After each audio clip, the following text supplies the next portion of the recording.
Welcome back to the Next Play podcast with Prof G and Shively. I am Jason Giroux, here with Matt Shively virtually once again. Mr. Matt, how are you, sir? Doing great, Jason. Good to see you.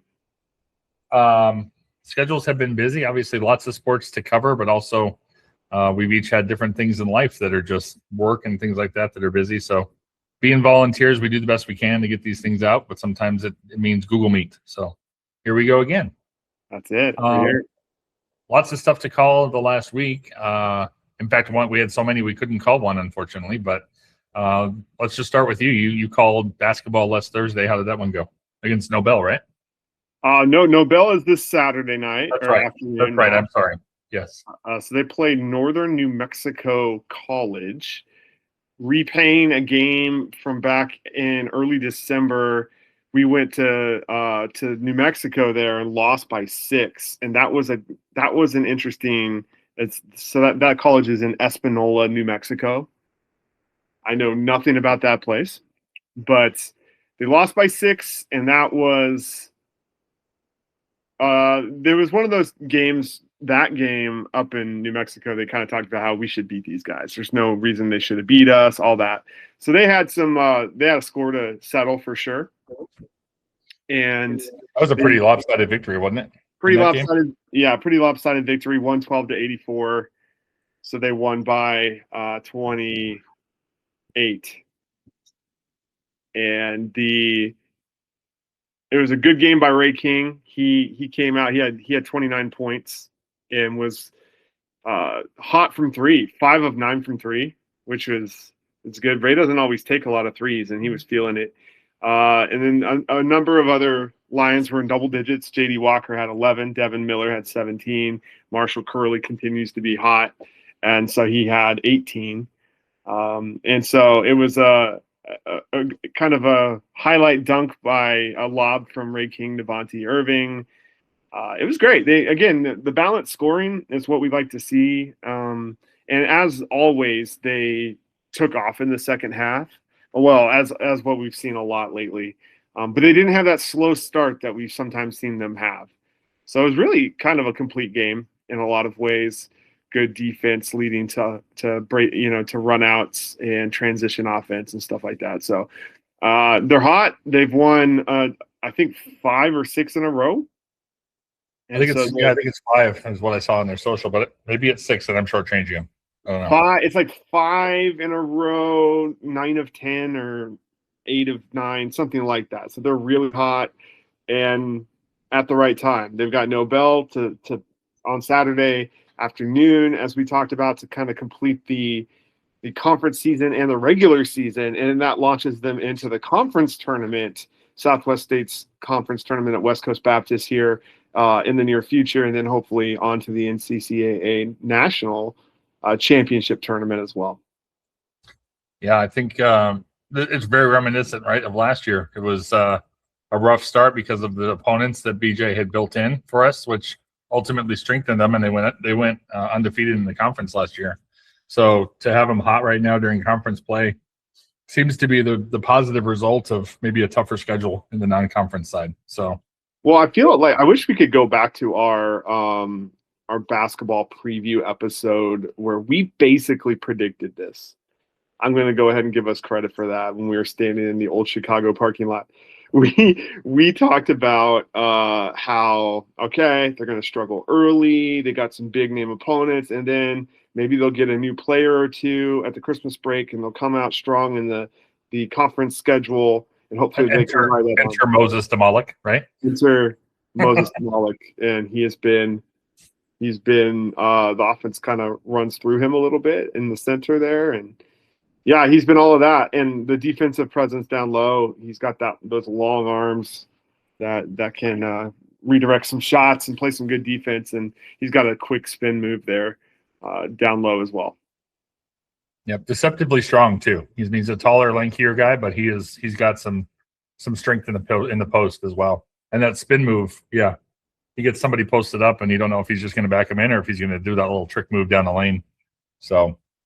Good stuff. So basketball is winding down here. Like you said, we got one more game this weekend and then tournaments after that. So the final Prof G and Shively broadcast then will be Saturday for men's basketball.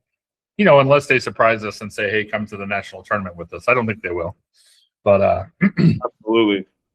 But yeah, it's been a fun season to call, and now we're be able to focus more energy even on baseball and volleyball as they get to really the middle point of their season right now. So baseball last weekend, doubleheader against Bethesda. I'm sorry, Benedictine. Sorry, I was looking at my schedule here and I looked at Bethesda on the screen, but I know it was Benedictine. Anyway, called one of two of those games. The first one was, looked like a football score. Again, we won't talk about the final score on that one. Kind of a shellacking that we took. A couple home runs allowed. Pitching was struggling once again. Started off okay. In fact, it started off, I think, into the third inning. It was 0-0 or something similar to that. And then about the fourth inning, the wheels just kind of came off, and the remainder of the game was tough to get through. Played the full game, though. 7 innings, obviously, it was a doubleheader. So that was a loss. The second game, they also lost, a little more competitive. I believe the final there was 15-10 against Benedictine once again. Dylan English had a home run in that first game, right? Second game, I think. The one I didn't call. The one you didn't call. Of course, I'm not there for the fun long ball. I've been waiting for a long ball all season, and I have not been there to call one. I think you have, but I have not. Yeah, and he's fighting a shoulder injury too, and coming back, finally getting to play. He'd been chomping at the bit. I talked to him a little bit previously last week, and he's like, "Man, I just want to get out there, I want to help his team." He's getting sick of being the ball boy. I was teasing him about that. He's like, "Yeah, the guy that brings the ball to the umpire, and he's like, "Oh yeah, that's not for me anymore." Hey, you didn't upgrade him to first base coach? We've seen him there a couple times too. He got sick of that too, because apparently the first base coach helmet that they have is a little small for him, so it was hitting his head. Oh man, the things you don't think about, right, until they happen. Exactly. As always, though, even in the first 2 games, the base running is something that I've seen as a strength for the Lions. Coach Zach is really big on really putting the pressure on the bases, and so multiple stolen bases, and I don't think we've seen a lot of Lions caught stealing this season thus far, and so that continues to be a strong suit if they can just narrow down the pitching. And it sounds like, I think it was Watson was on the mound the first game that I called, and after talking to some folks after the game, there was just a little tweak in the way he was delivering it on Friday that they think led to a lot of the problems. He was coming out lower than he typically does, and so they're working on that with him. So the good news is it's things that the coaching staff is able to notice and hopefully refine. But came back Saturday and played against Fraser Valley, University of the Fraser Valley, with a very cool mascot, the Cascades. Nice. Not sure how mountains move, although God says you can move them, so I guess that's good. Maybe maybe their college is in the Cascade Mountains. Is there a range called the Cascades up in Canada? I don't even know. No, they absolutely are. I just don't, you don't picture mountains batting at home plate. That's all. Like you would a lion. They could take some walks. Exactly. Yep. I mean, maybe their coaches just have faith like a mustard seed. You know what I'm saying? There you go. Hey, there's a lot of motion in that example as well. But that game was supposed to be 9 innings, and to the Lions' credit, they mercy ruled the game in the 7th inning. 16-6 was the final score to that one. Jaden Valenzuela got the win on the hill there. He did allow 5 runs, but lots of run support. But he struck out another 8, only walked a couple batters, so he had a strong outing. And then the bullpen came in, finished up. It was I think Connor Solgar that finished it up. I hope that Solgar is right. That's how it's spelled, but it could be Soldier. I don't know. Sorry, Connor, if you're listening. But he came in clean, finished it up at the end there. But I didn't realize that there could be a mercy rule after the game before that was so lopsided. But apparently, because of the type of opponent that Fraser Valley was, then it was more of an exhibition. Because they are not, I guess there's not really many official conferences in Canada, is what Coach was telling me. And so they play more as like a post-grad type program. Yeah. So yeah, 7th inning came. In fact, I went to go to the break. We'll be back for the 8th. Then I went to the little screen, and then all the teams just rushed on the field, and I was like, click back on. Apparently not. The game's over.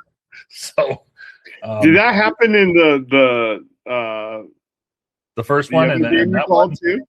that one, I don't know if this is small school problems or what, Matt, but I found out they were supposed to play 2-9s. I was told by both sides, both teams, that they were playing 2-9s in that doubleheader.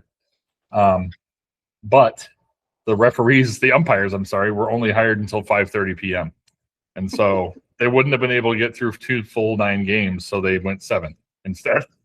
So not sure how all that affects records and stats and all that, but definitely funny. So yeah, 2 days in a row, I was basically like, hey, back for the 8th inning. Oh, never mind. Hey, just kidding. We're back for the handshakes. Yeah, exactly.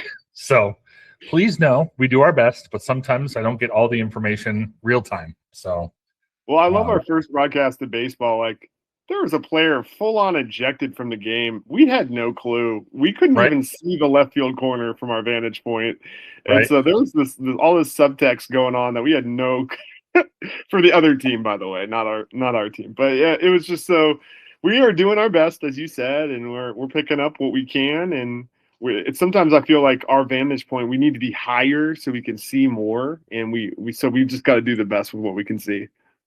Yep. Hint to the construction team at Justice.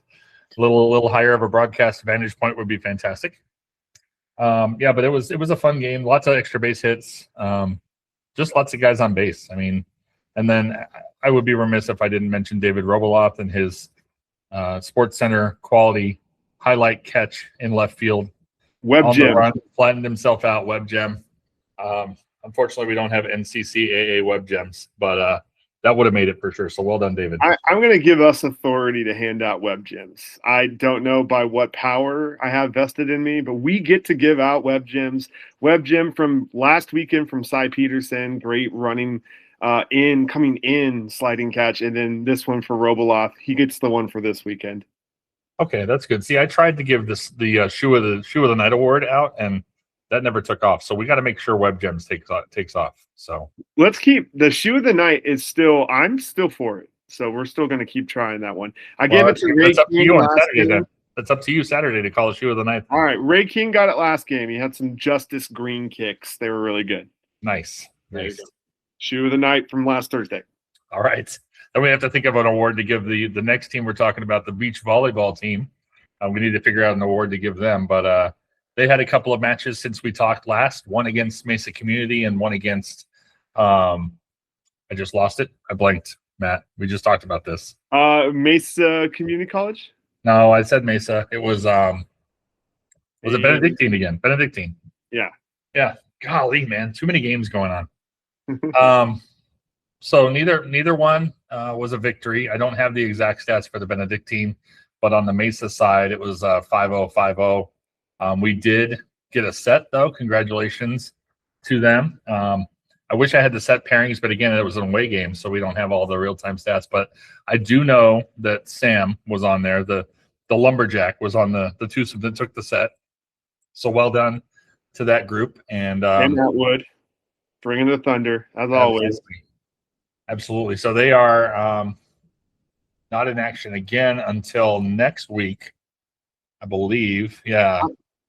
Yeah, I have down 2 weeks. Saturday at ACU. Is that not happening anymore? Oh, I'm sorry. Yeah, I'm talking about home games. But Saturday at ACU, and then they play again. Actually, the 4th away, and the 5th. They're going to California. It looks like Fullerton Community College and Life Pacific, and then the first home game back is once again Benedictine. So we'll be there to call that one.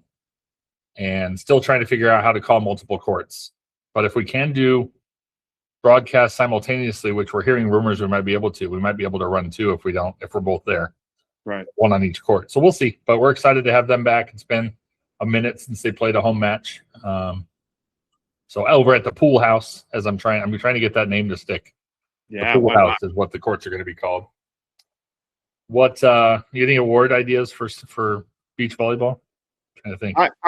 I don't know what we call it, but like I want to give out an award for a girl that goes all out and just gets covered with sand in her face. Like that I'm looking forward to see the all out like buried in sand award or something like that. Yeah, I'm trying to see. Oh, you know what we could call it? The Hasselhoff. Okay. Yeah. Baywatch. Come on. Come on, we're old. Hasselhoff Award. We're old. For those of you that don't know, Baywatch was a show back in the 90s that was on. David Hasselhoff was the main star of that show. Anyway, that's what I call when I played golf and I hit it into the sand trap. I said, "Oh, Hasselhoff."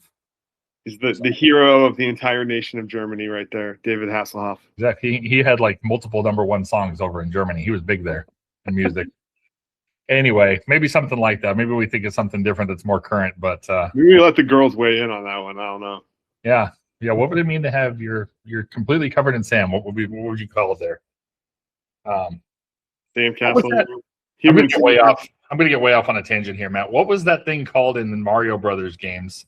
Mario 3 specifically, where you would go through the desert and it had that cyclone that would come through. Yeah, I don't know if it had a name per se, but I know what you're talking about. Yeah, well, I don't know. I'm just being weird, trying to figure something out. Cyclone and Mario 3. Let's look it up real quick. Come on, AI, deliver for me. Human Sandcastle is our leader in the clubhouse. If Hasselhoff is too dated of a reference, but Human Sandcastle is a pretty cool award. Yeah, that's true. You know what? I like that. Let's just do that. Because Hasselhoff's not going to stick with anybody. No, they're going to say Hassel what now? Yeah, exactly.